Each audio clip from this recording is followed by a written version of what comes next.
Hello, সবাই কেমন আছেন? আশা করি ভালো আছেন। আমি আপনাদের কাছে আজকে আসছি একটা অ্যাকাউন্টিং ক্লাস নেওয়ার জন্য। প্রথমে আমি আমার পরিচয়টা দিয়ে নিই। আমার নাম বিজয়, হিসাব বিজ্ঞান অনার্স মাস্টার্স। তো আজকে আমি আপনাদের সামনে হিসাব বিজ্ঞানের ক্লাস 9 এবং 10 এর সিলেবাস সম্পর্কে আলোচনাটা করব, যে পরীক্ষাতে আসলে সিলেবাসটা কিভাবে আসবে আপনাদের। তো একটু ফলো করেন বোর্ডের দিকে। আপনাদের সিলেবাসের শুরুতে দুটো অংশ থাকে, পার্ট এ আর পার্ট বি। তো পার্ট এ তে দুইটা প্রশ্ন থাকবে, আর পার্ট বি তে 9টা প্রশ্ন থাকবে। এই দুটা প্রশ্ন দুটাই দিতে হবে, এখানে ফিক্সড, এখানে কোনো অপশন থাকবে না। আর পার্ট বি তে যখন আসবো তখন আমাদের কাছে প্রশ্ন থাকবে 9টা। 9টা প্রশ্ন তো আছে, এখন 9টা থেকে আমাদেরকে অ্যান্সার করতে হবে 5টা, এই টোটাল 7টা। এই 7টা প্রশ্ন আমাদেরকে অ্যান্সার করতে হবে। তো অনেকে এখন ভাবছে যে এটা তো আমরা জানি, এটা দিয়ে আমাদের দরকার কি? দরকার আছে। আমরা যদি এখানে একটু স্ট্র্যাটেজিক অবলম্বন করতে পারি তাহলে আমরা অনেক সহজেই পরীক্ষায় অ্যান্সার করতে পারবো। কেমন? পার্ট এ তে দুটা প্রশ্ন আসবে, এটা ফিক্সড, দুটোই থাকবে, আমরা জানি, এখানে কোনো বুদ্ধি নাই। কিন্তু এইখানে আমরা একটু বুদ্ধি খাটাইতে পারি। কি বুদ্ধি খাটাইতে পারি? 9টা প্রশ্ন থাকবে, আমাদেরকে অ্যান্সার করতে হবে 5টা। তো এখানে এমন কিছু প্রশ্ন আছে যেগুলো 20 মিনিট ধরে অ্যান্সার করতে হয়, আবার এমন কিছু প্রশ্ন আছে যেটা আমি 10 মিনিটেই করতে পারবো, কিন্তু মার্কস তো আমাদের একই 10। তাহলে যে প্রশ্নটাতে বেশি সময় লাগবে ওটা আমরা অ্যাভয়েড করতে পারবো। এই জন্য আমাদেরকে জানতে হবে যে কোন কোন অধ্যায় থেকে প্রশ্ন আসে, আর কোন প্রশ্নগুলোতে সময় বেশি লাগে আর কোন প্রশ্নগুলোতে সময় কম লাগে। এটা আমি একটু ডিটেইলসে দেখাচ্ছি, আপনারা একটু দেখেন। আমাদের হিসাব বিজ্ঞান বইয়ে মোট অধ্যায় আছে 12টা, যার মধ্য থেকে অধ্যায় 1, 2, 3, 5, 6, অধ্যায় 4, অধ্যায় 7, অধ্যায় 8, অধ্যায় 9, অধ্যায় 10, অধ্যায় 11, অধ্যায় 12। এখানে অধ্যায় এতগুলো হচ্ছে কি, এই প্রশ্নগুলো মোটামুটি একই টাইপের, একই টাইপ। আর এইখান থেকে মোটামুটি কম করে হলেও দুটা প্রশ্ন থাকবে, বেশিরভাগ ক্ষেত্রে আরো একটা বেশিও থাকে। এখন সেটা প্রশ্ন হবে, কিন্তু দুটা প্রশ্ন তুমি ফিক্স পাওয়াই এখানে, যারা এখান থেকে অ্যান্সার করতে পারবে। অধ্যায় 4 থেকে থাকবে একটা প্রশ্ন, অধ্যায় 7 থেকে থাকবে একটা প্রশ্ন, অধ্যায় 8 থেকে থাকে একটা প্রশ্ন, অধ্যায় 9 থেকে থাকে একটা প্রশ্ন। এখান থেকে দুইটা প্রশ্ন থাকবে, যে অংশটা এখানে ফিক্সড বলা হয়েছে প্রথমে। এখান থেকে দুটা প্রশ্ন থাকবে, দুটাই দিতে হবে। এখান থেকে থাকবে একটা প্রশ্ন, এখান থেকে থাকবে একটা প্রশ্ন। 1, 2, 3, 4, 5, 6, এইখান থেকে 3টা প্রশ্ন থাকবে। অনেক সময় এখানে দুইটা দেয়, এইগুলোর ভিতর থেকে আরেকটা প্রশ্ন বাড়তি দেয়। তো এই হলো মোট 9টা প্রশ্ন, আর এইখানকার দুইটা প্রশ্ন মিলে এখানকার 11টা প্রশ্ন। তো এখন দেখো, তোমরা এতগুলো অধ্যায় তো সবগুলো না করলেও চলবে, তাই না? কারণ আমরা প্রত্যেকটা অধ্যায় থেকে একটা করে প্রশ্ন কমন পাচ্ছি, তাহলে আমাদের তো এতগুলো অধ্যায় করা দরকার নাই। তাহলে আমরা কি করব? আমাদেরকে আগে জানতে হবে যে কোন অধ্যায়ের প্রশ্নগুলো সহজ আর কোন অধ্যায়ের প্রশ্নগুলো কঠিন। যদি আমরা সবগুলো অধ্যায় সম্পর্কে মোটামুটি একটা ধারণা নেই, তাহলে তুমি বুঝতে পারবা যে কোন অধ্যায়টা তোমার কাছে কঠিন লাগছে, কোন অধ্যায়টা। ধরে নাও তোমার কাছে অষ্টম অধ্যায়টা খুব ইজি লাগছে, তা তুমি অষ্টম অধ্যায় থেকে অ্যান্সার করবা। আবার দেখা যাচ্ছে কারো কাছে অষ্টম অধ্যায়টা আবার খুব কঠিন লাগছে, ওর পক্ষে সম্ভব হচ্ছে না, তো ঠিক আছে, ও এটা স্কিপ করে নবম অধ্যায় থেকে অ্যান্সার করবে। এখন কার কাছে কোনটা কঠিন লাগবে, কার কাছে কোনটা সহজ লাগবে, এটা তো আমি বলতে পারবো না। এই জন্য তোমাদেরকে 12টা অধ্যায় সম্পর্কে জানতে হবে। জানার পর তুমি নিজে নিজে ডিসাইড করবা যে আমি এই অধ্যায় থেকে প্রশ্ন সলভ করব। এইরকম পরীক্ষার আগে তুমি মোটামুটি 5টা অধ্যায় যদি বেছে নাও, আমরা অঙ্ক সবগুলোই করব, কিন্তু আমাদের টার্গেট থাকবে যে আমরা এই অধ্যায়গুলো থেকে ফাইনাল অ্যান্সার করব। তাহলে হবে কি, তোমার পড়াটা কমে যাবে। কিন্তু দেখা যাচ্ছে তুমি টার্গেট করে গেছো 1, 2, 3, 4, 4টা টার্গেট করে গেছো। এখন এমন একটা প্রশ্ন এর ভিতর থেকে আসছে যেটা তোমার পক্ষে সলভ করা সম্ভব হচ্ছে না, বা যদি তুমি সলভ করতে পারো তোমার কাছে 20 মিনিট পার হয়ে যাবে, কারণ অ্যাকাউন্টিং পরীক্ষাতে টাইমিংটা খুব গুরুত্বপূর্ণ। তো এই জন্য তুমি তখন কি করবা, এই অধ্যায়টাকে বাদ দিলা, দিয়ে তুমি লাস্ট অধ্যায়টা খুব ইজি, এটা তুমি 15 মিনিটে অ্যান্সার করতে পারো। তুমি দেখছো এটা তোমার কমন পড়ে গেছে, তাহলে তুমি এটা করবা না, এটা করবা। এখন যদি তুমি নির্দিষ্ট করে টার্গেট করে দাও আমি এই 5টাই করব, এই যখন এই পাঁচটার মধ্যে ভেজাল শুরু হবে তখন কিন্তু তুমি এটাতে অ্যান্সার তৈরি করতে পারবে। যার কারণে প্রথমত আমাদেরকে 12টা অধ্যায় সম্পর্কে জানতে হবে, জানলে পরে আমরা অ্যান্সার করতে পারবো যে কোনটা আমার কাছে ইজি লাগছে। সব স্টুডেন্টের কাছে সব অধ্যায় ইজি লাগবে এটা আসলে বলা যাবে না, কারণ কার কাছে কেমন লাগবে সে বলতে পারবে। 12টা অধ্যায় যখন আমরা সবকিছু করতে পারবো তখন তুমি নিজে নিজেই ঠিক করবা যে আমি এই 5টা প্রশ্ন কোন অধ্যায় থেকে করব, ঠিক ওই অধ্যায়গুলো তুমি বেশি বেশি করে পড়বা। আর যেহেতু এমসিকিউ 30টা সম্পূর্ণ বই থেকে হবে, এই জন্য আমাদের এমনিতেও গোটা বইটা পড়তে হবে।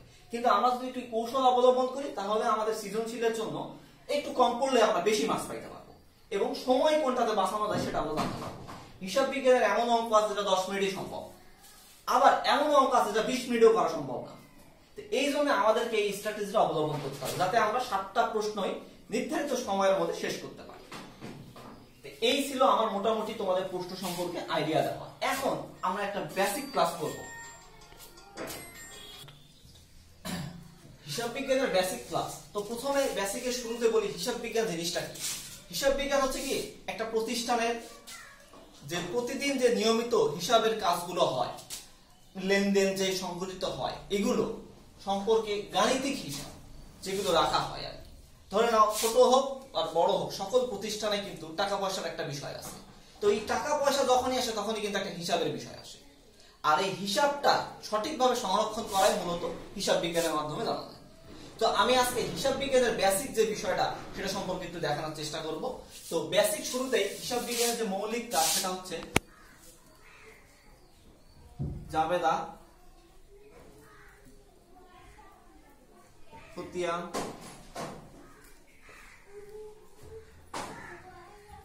রেওয়ামিল,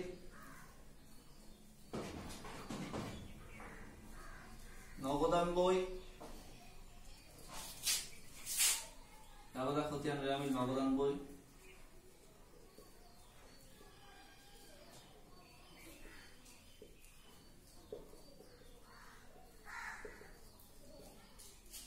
আর্থিক অবস্থার বিবরণ। এই 4টা টপিক যদি কেউ ভালোভাবে ঠিক করতে পারে তার মোটামুটি হিসাব বিজ্ঞান সম্পর্কে সবকিছু জানা হয়ে গেল। আরো আছে, তো ওগুলো মোটামুটি এর উপর ভিত্তি করেই জানা যাবে। যেমন ধরো উৎপাদন ব্যয় বিবরণী আছে, পারিবারিক আয় ব্যয় বাজেট আছে। তো হ্যাঁ, তুমি যদি এগুলো ভালো করে কভার করতে পারো তাহলে ওগুলো সম্পর্কেও ধারণা পায় যাবা। এখন অনেকে ভাবছে আমাদের অধ্যায় তো 12টা আছে, আপনি তো মাত্র 3, 4, 5টা লিখছে, 1, 2, 3, 4, 5, আপনি তো শুধুমাত্র 5টা লিখছেন। হ্যাঁ, এই 5টাকেই বর্ধিত করে 12টা তৈরি করা হবে, এর থেকেও বেশি তৈরি করা যাবে। কিন্তু মেইন যে থিম, এই থিমটা হচ্ছে এই 5টার ভিতরেই আছে। তো এই থিমের মধ্যে আমাদের সবথেকে ইম্পর্টেন্ট টপিকস হচ্ছে জাবেদা। কেন জাবেদাকে ইম্পর্টেন্ট টপিকস বলা হয়? কারণ কোনো কিছু শুরুই হয়েছে এটা দ্বারা। এখন আপনি এটা যদি ভালো মতো না বুঝতে পারেন তাহলে বাকি যে 4টা টপিকস আছে আপনার মাথাতে আসবে না। এই জন্য এই টপিকসটাকে আপনাকে সর্বোচ্চ গুরুত্ব দিতে হবে। এই টপিকসটা যদি ঠিকঠাক মতো ক্লিয়ার হয়ে যায় তাহলে এই টপিকসগুলো আপনার কাছে ইজি হয়ে যাবে। আর যখন এটা আপনার কাছে ক্লিয়ার হবে না তখন এগুলো আপনার কাছে কঠিন লাগবে। আর আরেকটা কথা সেটা হচ্ছে বলে রাখি যে এটার সাথে মোটামুটি সবগুলো একটু রিলেটেড আছে। কেমন রিলেটেড? যে এইটা যদি আপনি ভালোভাবে শিখতে পারেন তাহলে এটা আপনার হেল্পফুল হবে, এইটা ভালোভাবে শিখতে পারলে এটা আবার হেল্পফুল হবে। মোটামুটি একটার পর একটা ধাপ আছে। তো এই জন্য আমি প্রথমত জাবেদা দিয়ে আলোচনা করব। যদি জাবেদার বেসিকটা আমি ক্লিয়ার করতে পারি তাহলে নেক্সট ডে এইগুলো খুব ইজিলি আপনারা বুঝতে পারবেন। জাস্ট একটা করে ক্লাস নিলে আপনারা প্রত্যেকটা সম্পর্কে ধারণা পাবেন। তো আমি আজকে শুধুমাত্র জাবেদা সম্পর্কে ডিটেইলস আলোচনা করার একটা চেষ্টা করব। তো জাবেদা শুরুতে আলোচনার জন্য আমাদেরকে জানতে হবে লেনদেন সম্পর্কে। লেনদেন জিনিসটা কি? লেনদেন হচ্ছে যে লেনদেন বলতে গেলে আরো একটা জিনিস এখানে আসবে, সেটা হচ্ছে আপনাদের বইতে ঘটনা আর লেনদেন, যে কোনটা লেনদেন আর কোনটা ঘটনা। এইটার মধ্যে দ্বিতীয় অধ্যায় দেখবেন অনেক কোশ্চেন আসে যে চিহ্নিত করতে হবে লেনদেন কোনটা ঘটনা কোনটা। তো কিভাবে বুঝবো? আমি একটা এক্সাম্পলের মাধ্যমে দেখাচ্ছি।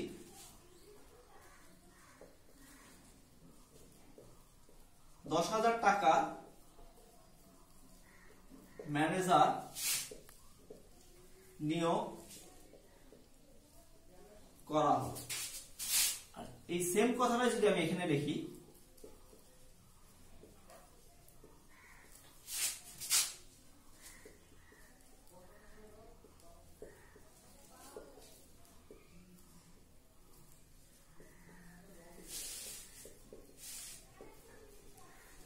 এখানে 10,000 টাকা ম্যানেজারে নিয়োগ করা হলো, মানে একটা ম্যানেজারকে নিয়োগ করা হলো, তার বেতন 10,000 টাকা। আর এখানে বলা হলো 10,000 টাকা ম্যানেজারের বেতন দেওয়া হলো।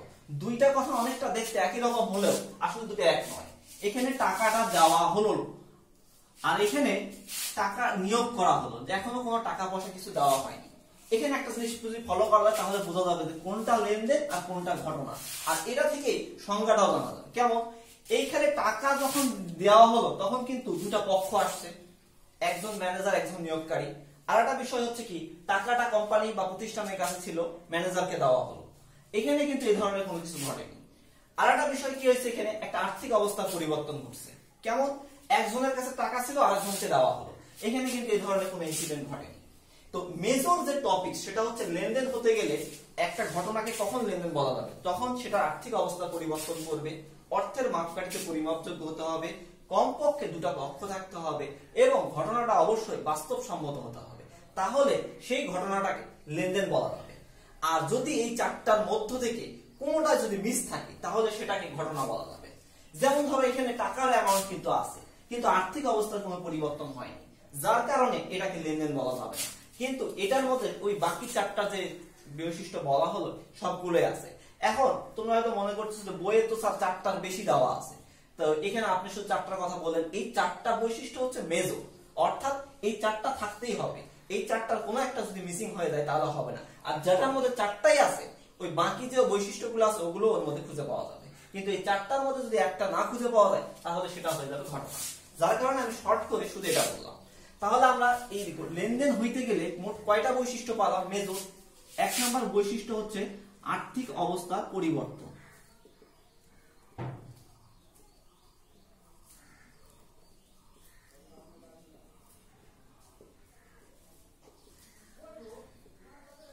আর্থিক অবস্থার পরিবর্তন, অর্থের মাপকাঠিতে পরিমাপযোগ্য।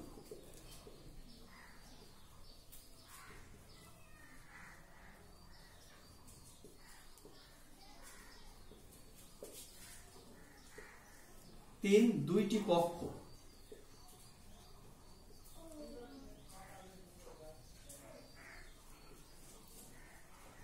কমপক্ষে দুইটির বেশিও হতে পারে, কিন্তু অ্যাটলিস্ট দুইটি থাকতে হবে। 4 নাম্বার বাস্তবসম্মত। বাস্তবসম্মত জিনিস হচ্ছে এরকম যে ঘটনাটা বা লেনদেনটা তৈরি করতে হবে, লেনদেনটা সেটা অবশ্যই বাস্তবসম্মত হবে। কেমন?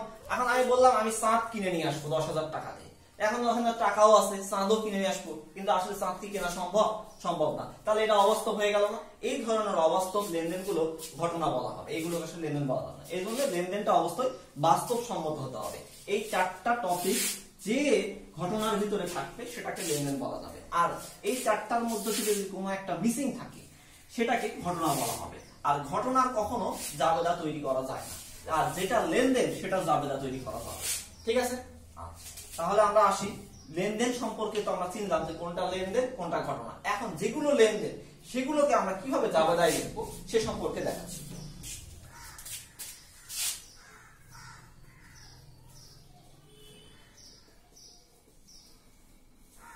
Debit credit. এখন আসি ডেবিট ক্রেডিট। ধরে নাও একটা লেনদেন আমরা পাইছি, কেমন? সেটা হচ্ছে ধরো যে পণ্য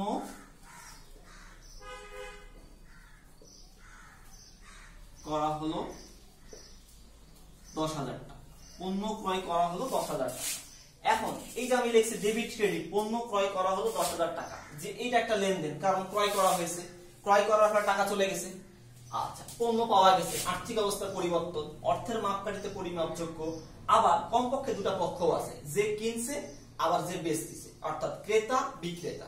তো মোটামুটি দেখা যাচ্ছে বৈশিষ্ট্যগুলো যদি মিলাই নেই তাহলে এটা বোঝা যাচ্ছে এটা লেনদেন। তো যেহেতু এটা লেনদেন তাহলে এটা ডেবিট ক্রেডিট বের করা হবে। তো ডেবিট ক্রেডিট বের করার সিস্টেমটা কি? এখন আগে বলি ডেবিট ক্রেডিটটা কি। যখন আমরা একটা লেনদেন খাতাতে লিখবো তখন আমাদেরকে জানতে হবে যে এটা ডেবিট ক্রেডিটের মাধ্যমে লিখতে হবে। ডেবিট ক্রেডিট হচ্ছে হিসাব বিজ্ঞানের একটা হচ্ছে দুতরফা দাখিলা পদ্ধতি। অর্থাৎ আমি যখন একটা লেনদেন খাতাতে লিখবো তখন সেটাকে দুটো পক্ষে লিখতে হবে। দুটো পক্ষের মধ্যে এক পক্ষ হচ্ছে ডেবিট আর এক পক্ষ হচ্ছে ক্রেডিট। এই যে দুটা পক্ষ, দুতরফা দাখিলা পদ্ধতি এটাকে বলা হয়। আর প্রত্যেকটা লেনদেন তোমাদেরকে ডেবিট এবং ক্রেডিট এই দুটো পক্ষের মাধ্যমে লিখতে হবে শ্রেণীবিন্যাস করে। তো এই যদি আমি এটাকে যদি এখন ডেবিট ক্রেডিটের মাধ্যমে লিখি তাহলে দুটো পক্ষ আসবে কিরকম, যেহেতু ক্রয় করা হয়েছে ক্রয় হিসাব ডেবিট আর নগদান হিসাব ক্রেডিট।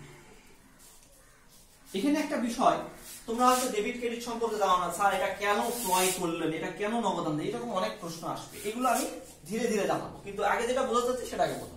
সেটা হচ্ছে পণ্য ক্রয় করা হলো, আমি তো দুটো পক্ষে লিখছি তাই না, একটা ডেবিট একটা ক্রেডিট, আমার কথার সাথে কাজ তো মিল আছে, দুটো পক্ষ তো হয়েছে। হ্যাঁ, এখন কেন ডেবিট ক্রয় হলো আর কেন নগদান হলো এটা ডিটেইলস আমি পরে দেবো, কিন্তু আগে আমরা জানি যে ডেবিট আর ক্রেডিট দুটো পক্ষ তো ঠিক আছে। এরকম যতগুলো এরকম লেনদেন হবে প্রত্যেকটাকে এরকম দুইটা পক্ষ দেখতে হবে, আর এই পক্ষটাকে বলা হবে একটা ডেবিট আর একটা ক্রেডিট, আর এর সম্মিলিত নাম হচ্ছে দুতরফা দাখিলা পদ্ধতি। আর এই যে দুতরফা দাখিলা পদ্ধতি আমরা যেটা এই যে কাজটা এখানে করলাম, এটার নাম হচ্ছে ডেবিট ক্রেডিট নির্ণয়। আর এটার নিচে যদি ব্যাখ্যাটা দেই, নগদে ক্রয় করা হলো, এই ব্যাখ্যাটা যখন আসবে তখন হবে এটার নাম হবে জাবেদা। তাহলে এখানে একটা জিনিস বোঝার আছে, সেটা হচ্ছে কি, আমি যদি ব্যাখ্যাটা না দিই তাহলে সেটার নাম হচ্ছে কি ডেবিট ক্রেডিট নির্ণয়, আর যদি আমি ব্যাখ্যাটা যোগ করে দিই তাহলে সেটার নাম হচ্ছে কি জাবেদা। তাহলে এখান থেকে আমরা একটা জাবেদার সংজ্ঞা নিতে পারি। কেমন? জাবেদা হচ্ছে এমন একটা বই যেখানে লেনদেনগুলো ব্যাখ্যা সহকারে বিস্তারিতভাবে, মানে বিস্তারিত না, প্রাথমিকভাবে আলোচনা করা থাকে। ধরো একটা হিসাবের বই আছে, ছোট বড় সব দোকানে তোমরা লক্ষ্য করবা যে একটা খাতা থাকে, লেনদেন সংগঠিত হওয়ার সাথে সাথে সেখানে লেখা হয়। এখন একটা প্রতিষ্ঠানে বা দোকানে বা যেটাই বলো, সারাদিনে অনেক টাকা কেনা বেচা করা হয়। এখন এই যে কেনা বেচা করা হচ্ছে, এখানে তো ডিটেলস ভাবে লেখা সম্ভব না, কারণ অনেক কাস্টমার। তো এই জন্য দেখবা যে লেনদেন সংগঠিত হওয়ার সাথে সাথে, অর্থাৎ কেনা বেচা করার সাথে সাথে তারা একটা খাতাতে লেখে। খাতাটাকে কি বলা হচ্ছে? এটাকে বলা হচ্ছে জাবেদা বলে। অর্থাৎ সে 10,000 টাকা কিনলো, 10,000 টাকা দিল, 2,000 টাকা ঋণ নিছে, কাউকে দিছে, যত তার কাজ আছে সব সে একটা বইটাতে লেখে। ওই বইটাকে বলা হয় জাবেদা বই বা হিসাবের প্রাথমিক বই। ওই বইটাতে সে এইরকম দুইটা পক্ষে লেখে, এক পক্ষ ডেবিট আর এক পক্ষ ক্রেডিট, আর নিচে একটা ব্যাখ্যা দেয়। এই সম্পূর্ণটা মিলে বলা হয় জাবেদা বই। তার মানে এখান থেকে দুটো টপিক ক্লিয়ার। একটা, ব্যাখ্যা যদি না থাকে তাহলে সেটাকে বলা হয় ডেবিট ক্রেডিট নির্ণয়, আর যদি ওই ডেবিট ক্রেডিটের সাথে ব্যাখ্যাটা যদি জুড়ে দেওয়া হয় তাহলে সেটাকে বলা হয় জাবেদা। তোমরা 6 অধ্যায় যখন পড়বা তখন দেখবে এটা জাবেদা আছে, আর 3য় অধ্যায় যখন পড়বা তখন দেখবা যে এখানে হিসাবের স্টার্ট। তো আমরা এখানে একটা জিনিস দেখতে পেলাম যে জাবেদা শেখার আগে আমাদের কাছে শিখতে হবে ডেবিট ক্রেডিট। যদি আমরা ডেবিট ক্রেডিটটা শিখতে পারি তাহলে শুধু ব্যাখ্যাটা জুড়ে দিলে সেটা জাবেদা হয়ে গেল। তাহলে এই জন্য আমাদেরকে আগে ডেবিট ক্রেডিট নির্ণয় শিখতে হবে। এইটাই আমাদের কাজ হচ্ছে 80%। তো এই ডেবিট ক্রেডিট শেখার জন্য আমাদেরকে যেটা করতে হবে সেটা শর্ট টিপস আমি শিখে দেব।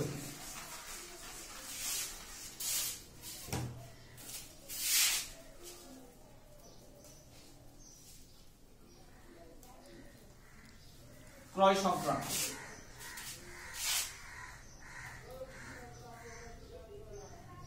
নগদ ক্রয়। যদি লেনদেনটা নগদে ক্রয় হয়ে থাকে তাহলে কিরকম হতে পারে?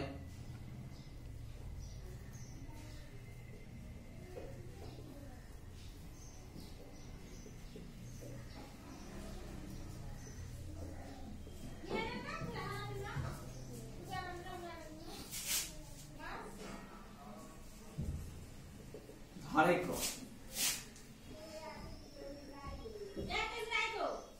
ক্রয় হিসাব ডেবিট, ধারে ক্রয় হলে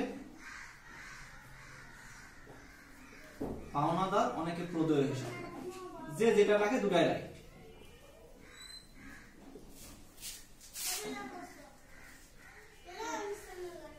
ব্যাংক অথবা চেকের মাধ্যমে ক্রয়।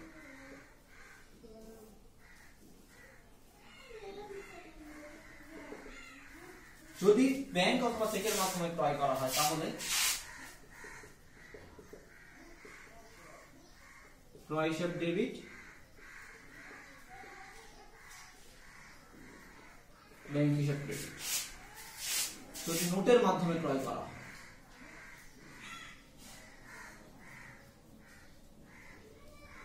নোট কি প্রদেয় নোট, যদি প্রদেয় নোটের মাধ্যমে ক্রয় করা হয় তাহলে ক্রয় ডেবিট,